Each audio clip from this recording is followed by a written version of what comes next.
Before we get into the video, could everyone please subscribe to my Endless Diary Tales channel? Thank you so much. Looking at the scholarship certificate in my hand, I blinked a few times. The surrounding sounds surged like tidal waves, overwhelming me. It took me a few seconds to process the cacophony, and then a few more seconds to comprehend the glaringly incongruous situation in front of me. The immense sense of detachment made everything feel unreal, as if I were dreaming and someone nudged my arm to wake me. Suddenly, I gasped for air like a drowning person finally breaking through the water's surface. "Cross for me." Mr. Carter softly called my name, careful not to startle me. Behind him, the audience seats stretched upward, illuminated row by row under the bright stage lights. This scene, this exact moment, I had replayed countless times in my mind over the years. I knew exactly what would happen next. Without hesitation, I shoved the certificate into the hands of the boy standing in front of me, as though it were a scalding hot potato. The host's voice continued over the microphone as I stepped aside. That was the moment I realized I had been reborn. In my past life, I was Emma Taylor, the only daughter of the wealthiest family in Riverdale. But I severed ties with my family for my boyfriend, Noah, who was 2 years younger than me. After we got married, I became pregnant not long after and gave up my career entirely. Noah was busy building his startup at the time, and often disappeared for 10 days or more without coming home. We argued multiple times because of this, but the more I complained, the less often he came home. When our first child was born, I experienced a difficult labor that nearly took my life. As I was wheeled out of the delivery room, Noah held my hand, crying as he thanked me for everything I had done. That one sentence melted all the resentment I had accumulated over the past 10 months. After the baby arrived, Noah truly tried to be a good father. He personally fed the baby and changed diapers, and for a brief time, I felt the sacrifices had been worth it. But the peace didn't last long. When our child was 3, I became pregnant again, this time with twins, a boy and a girl. Around the same time, Noah's company faced a major crisis and was on the verge of bankruptcy. He asked me to go back and seek financial help from my father. At first, I refused, but as I watched him grow more and more haggard, I couldn't bear to see him like that and eventually gave in. With my father's help, Noah's company survived, and my relationship with my family gradually mended. My father fell seriously ill before passing. He entrusted the family company to Noah and me. Since I wasn't skilled at managing a business, I handed everything over to Noah and focused on raising our children. Over the years, I devoted myself entirely to the family, raising 3 kids single-handedly and working tirelessly day after day. By the time I reached my 40s, my health had deteriorated significantly from overwork. At 53, I suffered a fall that landed me in the hospital, where I stayed for the rest of my life. Noah and the kids visited me often, but as my condition worsened, their visits became less frequent. My youngest son started mentioning someone named Aunt Lily more and more. Eventually, Noah and the kids openly urged me to agree to a divorce. "Mom," my son said, "you've had Dad to yourself his whole life. It's time to let him be happy with Aunt Lily while there's still time. Finalize the divorce paperwork.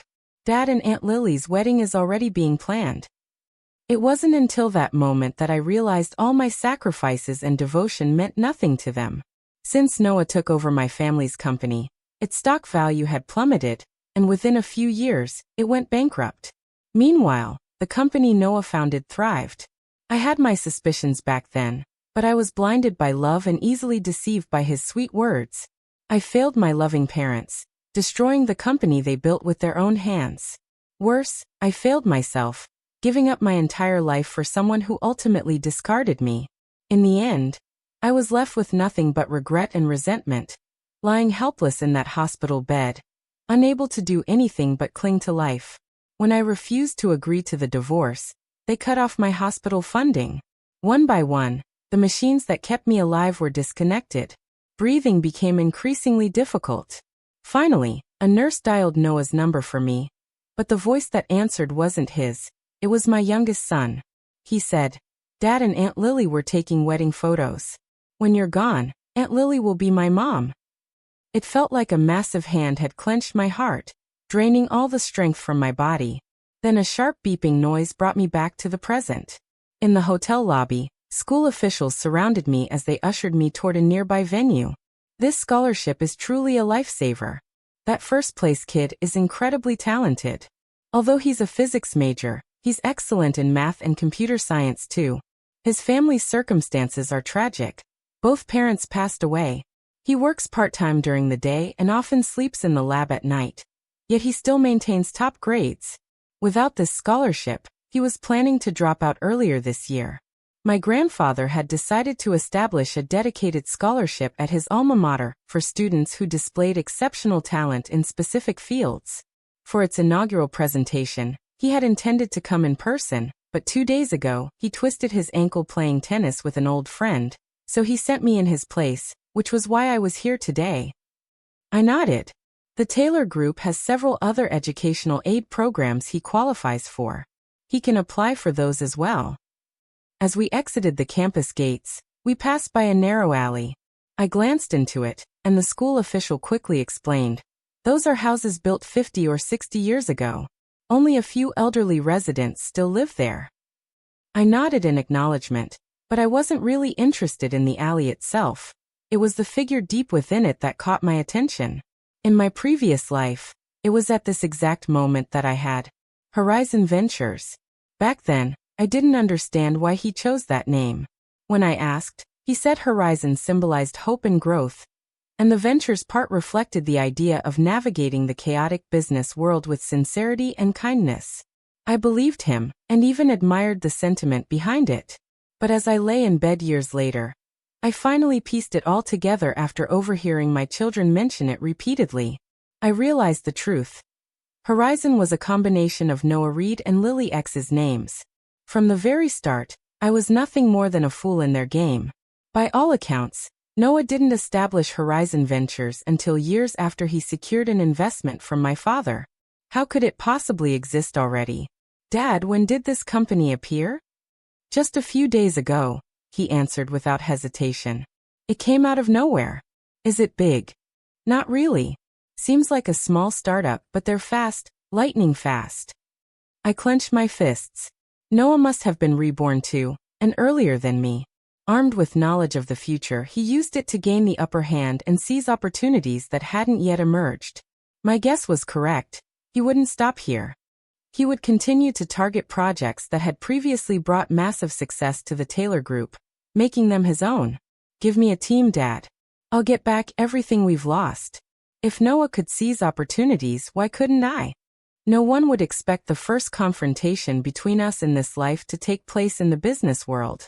Compared to him, my advantage lay in the fact that these projects originated from the Taylor Group. The technologies and ideas behind them were developed by people who were still working for us. Noah, on the other hand, had the experience of running a massive company with thousands of employees.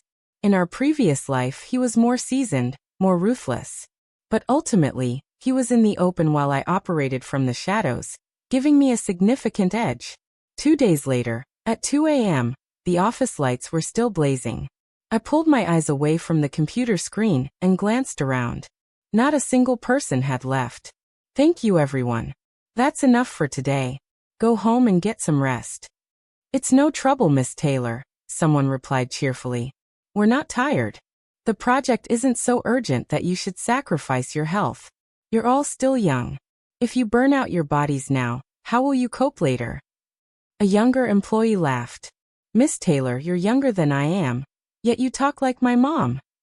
"Who's to say she's not?" another quipped, and the room burst into laughter. Being a mom for so long, I couldn't seem to shake the habit of worrying about others. Calling me mom won't get you a raise. Flattery won't work either. $10,000 in bonuses is already very generous. Across the industry, few companies can offer that. Bonuses are meant to motivate you to work harder, not to make you work yourself to death. Go home and rest, Miss Taylor. Just let us do our thing. With that much money right in front of us, how can we not be tempted? I already bragged to I told my mom about it. If something goes wrong, I won't be able to face her this year. Exactly, and we know our limits. If we really get tired, we'll take a break. Seeing their determined and confident expressions, I finally gave up nagging. The buzz of energy in the room was infectious, making my own blood surge with excitement. It had been so long since I felt this kind of vitality, this sense of control over my body. Taking a deep breath, I sat back down at my desk. There were still so many projects to complete, and I was the only one who knew how they were supposed to look. Only I could bring them to fruition. At 9 a.m., a knock on the office door pulled me out of my work. I wiped the drool from the corner of my mouth and lifted my head from the desk. Miss Taylor, the candidates Principal Wong recommended, have arrived. They're waiting in the conference room.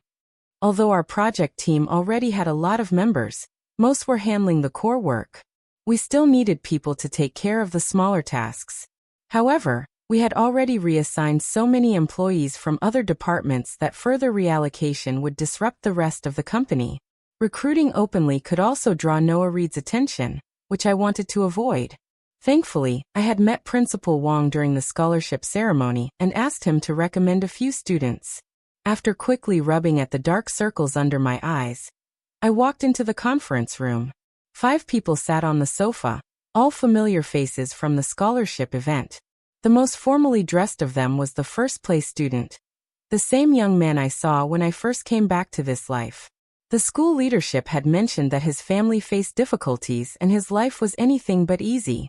I got straight to the point. We're currently rushing to meet deadlines. The work will be demanding, with little rest time. Overtime is guaranteed, and you won't get weekends off. The tasks themselves aren't technical, more like assisting roles, but they must be done with precision and minimal errors. First, you need to consider if your physical condition can handle it. Second, think about how this will affect your family and your schoolwork. If you agree, you'll stay here for the next half month. The pay is $15 for the 2 weeks, with additional bonuses for exceptional work. There's also a chance for a permanent position. Few accept. We'll sign the contract now. The group exchanged hesitant glances, clearly tempted but unsure. After a while, it was the first-place student who nodded first. I'll do it. The others quickly followed suit. As I collected the signed contracts, my eyes landed on the name of the first student, Chase Song. He stood abruptly after signing, his posture straight and confident. I couldn't help but take another look at him. In my previous life, my youngest son was named Chase Reed, Noah Reed's child. The coincidence stirred complicated feelings within me. Was it purely chance, or was there something deeper at play?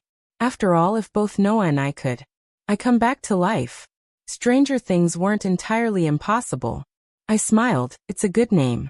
Half a month later, on the originally scheduled release date for the new product, I stood on the stage delivering a detailed presentation about the latest innovations from Taylor Group. Not only had we moved up the release date by an entire year, but we were also unveiling 3 flagship products simultaneously. During the press Q&A at the end of the conference, a reporter asked, "Miss Taylor, you've never been involved in the company's operations before. Why did you suddenly launch so many products at once? Are you trying to prove something?" I smiled faintly. Our employees are incredibly talented. Since the opportunity arose, why wouldn't I seize it? Another reporter followed up. The products released today look quite different from the concept images we've seen before. Was there an issue? There were indeed some challenges, I admitted. The designs for our products' exteriors and parts of their internal features were preemptively released half a month ago. That coincidence disrupted our original plans. However, thanks to our outstanding team, they not only overcame the obstacles but also created something even better. I want to extend my heartfelt gratitude to them. The questions kept coming, but as I glanced into the corner of the room, I spotted Noah Reed. The moment our eyes met, I knew he had returned and he had figured out my secret. Standing next to him was a woman in a white dress who held his arm. He immediately turned to her with a doting smile. That must be Lily Ju, the woman I had heard so much about. After the conference, I left through the backstage exit, heading toward the parking lot. Just as I reached my car, someone stopped me. "It's been a while, Emma," Noah said, his voice steady. "Indeed, it has been a while," I replied. Noah was wearing a cheap, ill-fitted suit that looked like it cost no more than $100. In stark contrast, The woman beside him was dressed in a pristine white Dior dress paired with an elegant blouse worth a fortune. The jewelry she wore screamed luxury. It was clear where the money from their preemptive product release had gone. The sight reminded me of my former self, trapped in an endless cycle of housework in a cramped little home while Noah's business thrived. The control of the money was never in my hands. All I had was a second-hand car he had discarded, used solely for shuttling our kids around. Every penny I spent had to be accounted for, like I was running a company's budget. Good tea, fine snacks, and detailed monthly expense reports were always prepared for him. Not that he ever read them. He was too busy with work to care, but he relished the feeling of having control over everything. From the moment we got married, I rarely bought anything for myself. My purchases were always for the kids, favorite snacks, Noah's accessories to maintain appearances, or household necessities. But if I wanted to buy a dress for myself, I'd face his criticisms. It's hard to earn money, so you don't understand how difficult it is. Your clothes are still wearable. Why buy new ones? But the kids and you both get new clothes. I haven't bought anything in years. I protested that the kids need clothes for school, and I meet investors frequently, but you're just at home all day. There's no need. Even our oldest, Alex, doesn't want me to drop him off at school anymore because of how I look. I added quietly that driving Alex to school was my only escape, the only time I could breathe fresh air outside of the house. I love being on the road, love driving, and love the feeling of freedom. Noah glanced up from his papers with indifference. Then just don't go. He's old enough to get to school on his own. It's about time he went to and from school on his own. That doesn't work. I can have the driver pick him up. With a casual remark, Noah Reed stripped me of my only time to get fresh air each day, and the chance to buy something as simple as a dress for myself. Looking at the elegant woman beside him now, I finally understood. When someone doesn't love you, they become miserly to the extreme, afraid to part with even a sliver of what belongs to them. Noah, do you know Miss Taylor? Lily Ju asked sweetly, her arm linked with his. Noah raised his eyebrows at me, a subtle mocking gesture. After years of knowing him, I could read the intent behind even his smallest movements.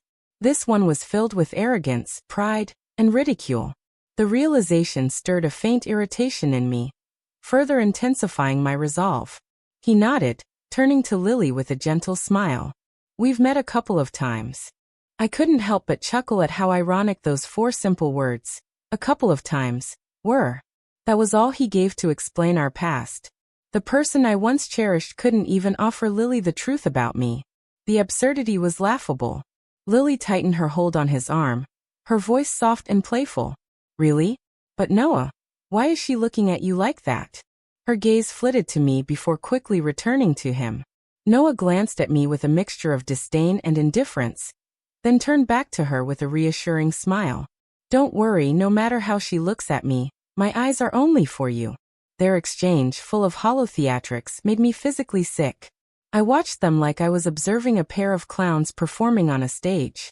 No longer did I feel the emotional turmoil of my past. The more he had manipulated me in my previous life, the more clarity I now possessed. I even wanted to laugh, not at them, but at my own foolishness, at how blind I had been to his terrible acting. Oh, I said lightly, my tone as flat as discussing the weather. Congratulations to the two of you. This farce was something I had no intention of watching any longer. Just as I turned to leave, a figure suddenly appeared. In one swift motion, the person shoved Noah aside, sending him stumbling several feet before crashing to the ground in an undignified heap. What are you doing? Noah shouted angrily as he scrambled to his feet, glaring at the newcomer. The young man, ignoring him, quickly turned to check on me. His youthful, strikingly handsome face was filled with concern. His voice trembled slightly. Are you all right?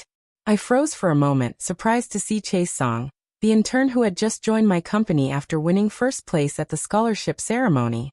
I'm fine, I said, gently brushing off his hand, though my eyes remained fixed on him. Chase avoided my gaze, his hands fidgeting as if making 100 small movements all at once. Miss Taylor, I was worried he might hurt you, he stammered, his unease palpable. Why would you think that? Do you know him? I asked, my voice calm but probing. Chase quickly looked away, blinking rapidly as guilt spread across his expression. Meanwhile, Noah, humiliated and furious, stormed toward us. Lilio, who had been standing aside in stunned silence, finally moved. She hesitated for a moment, glancing at the torn fabric of Noah's sleeve before stepping back again, stopping a few paces away as if unsure of what to do. I narrowed my eyes, quietly observing the scene in front of me. It felt like watching a butterfly in the Amazon rainforest, its wings flapping delicately, unknowingly stirring a storm somewhere far away. A butterfly flapping its wings could cause a tornado thousands of miles away. 2 weeks later, in this world, even the smallest incident seemed capable of creating earth-shattering changes. The security guards arrived promptly, separating Chase Song and Noah Reed, who had been at each other's throats. Chase was escorted to the car while the guards kept Noah at a distance. He could only watch helplessly as our car pulled away, his expression seething with frustration. It seemed that given a second chance at life, he had become far more volatile. Could this be the effect of the butterfly's wings? The atmosphere inside the car was heavy. Chase sat beside me, his body tense, his hands tightly clasped together. He kept glancing at me from the corner of his eye, only to quickly look away each time. I said nothing, focusing on the messages on my phone. The silence was punctuated only by the soft tapping of my fingers against the screen. The oppressive air in the confined space was palpable. Chase's body stiffened further, and he couldn't stop licking his lips nervously. I chuckled inwardly. Someone with such poor composure, yet he had the audacity to charge forward just now. When the car stopped in the company's underground parking lot, Chase bowed deeply before turning to flee. The driver opened the door for me, and without even glancing at Chase, I walked past him and said calmly, "Come to my office, Chase." He froze in place, his body stiffening further, and nervously followed behind me. In my office, I set my phone down, closed the doors and windows, and gestured for him to sit. Chase hesitated before sitting down, his posture awkward. He leaned slightly forward, gripping his knees tightly, his gaze flickering with uncertainty. "You didn't do anything wrong. Why are you so nervous?" I asked. Lips moved as if searching for the right words. After a moment he finally muttered, "I got into a fight. I was afraid you'd fire me." I let out a soft laugh. "With nerves like yours, how did you even have the guts to fight?" Chase lowered his head and said nothing. The silence stretched between us, thick and suffocating, as though the air had been drained from the room. For what felt like an eternity, the only thing that existed in that space was the two of us, locked in a tense quiet where even the sound of breathing seemed absent. Finally, I tapped my fingers lightly against the desk and broke the silence. "Why did you help me?" Chase's body jerked at the question. Slowly he raised his head, his eyes filled with a complex mix of emotions. He opened his mouth to speak but hesitated, seemingly unsure where to begin. In the end he let out a soft sigh. "I just like you," he said. "Like me?" I asked, my voice even. He glanced at me hastily, then nodded with force. I stood and walked behind him, resting a hand lightly on the back of his chair. After a long pause, I let out a cold laugh.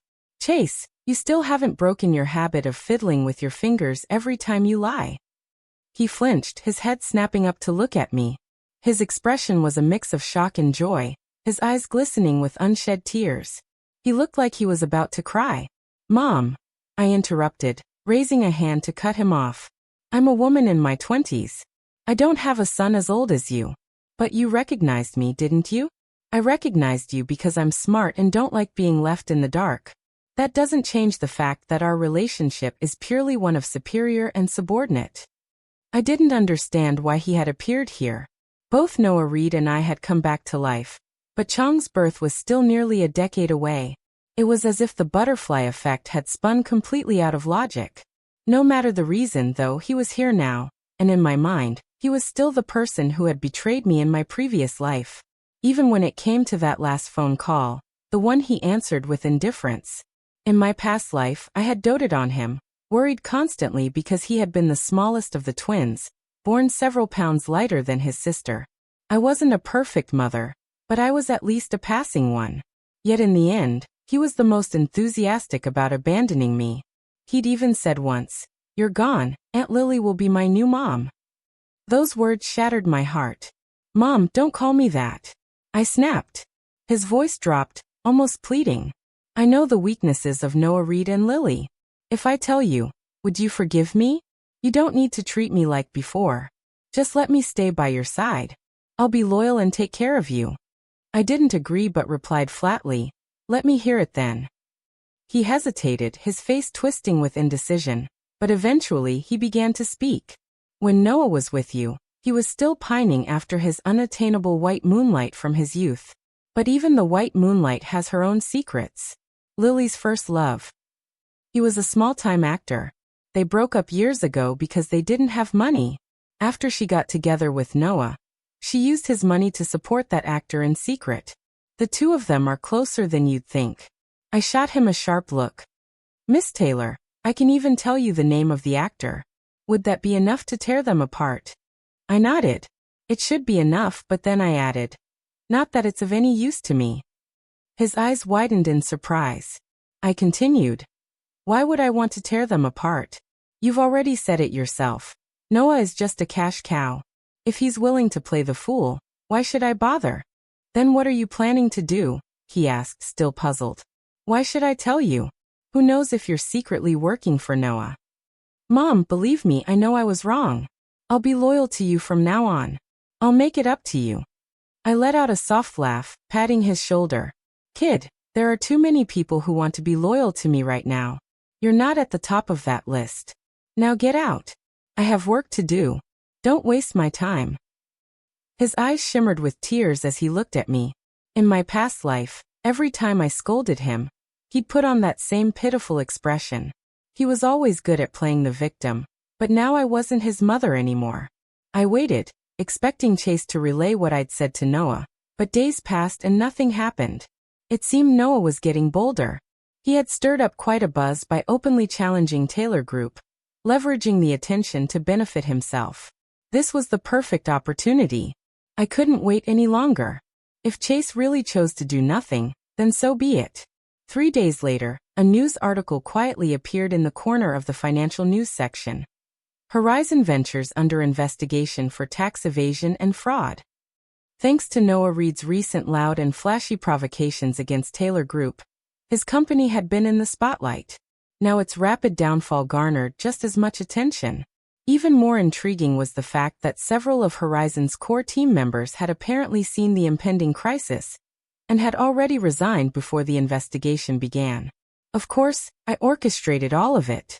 What's the point of merely tearing Noah and Lily apart? Noah's supposed deep love for Lily is nothing more than a performance. At his core, he's a narcissist who only loves himself. The only thing that truly matters to him is his pride. Destroying Horizon Ventures was the only way to strike at what he valued most. Taking down a large company is difficult, but toppling a small startup sometimes only requires a little push. For instance, you can leverage public opinion, impose industry boycotts, or poach the few key players holding the company together. Noah's technical abilities have always been grossly overestimated.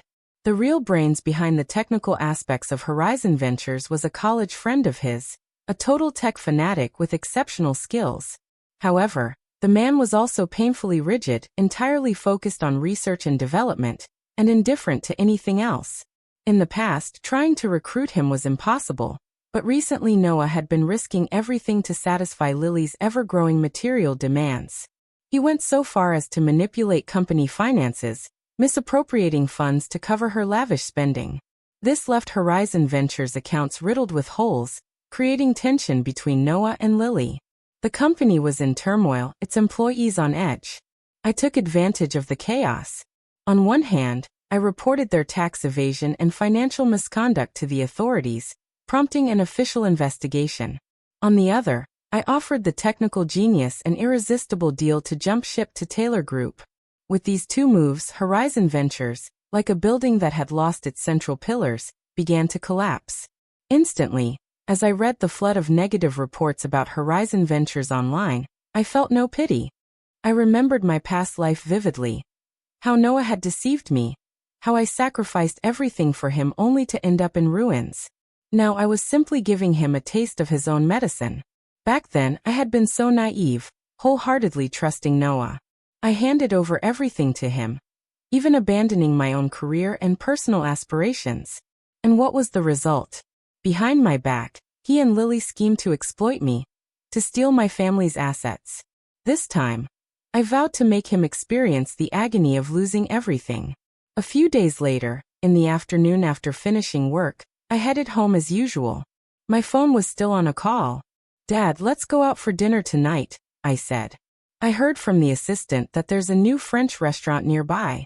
Let's try it." "French food? What's so great about that?" "It's nothing compared to hot pot."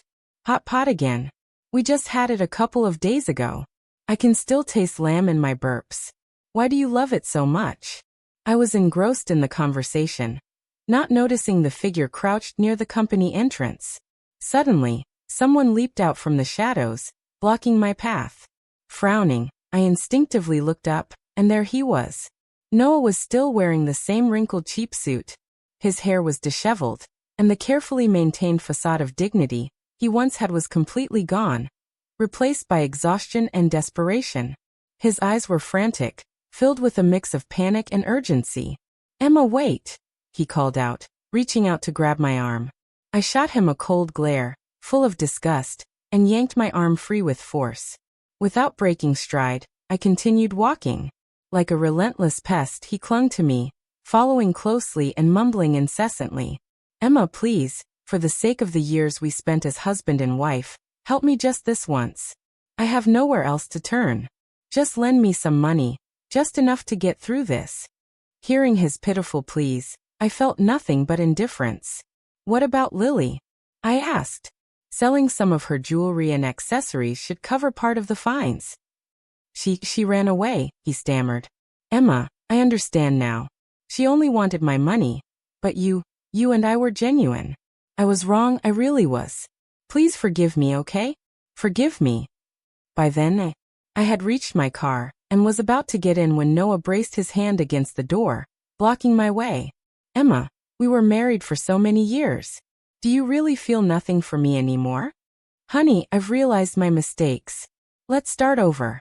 I'll treat you right this time, I promise." A crowd had begun to gather, people stopping to watch the commotion.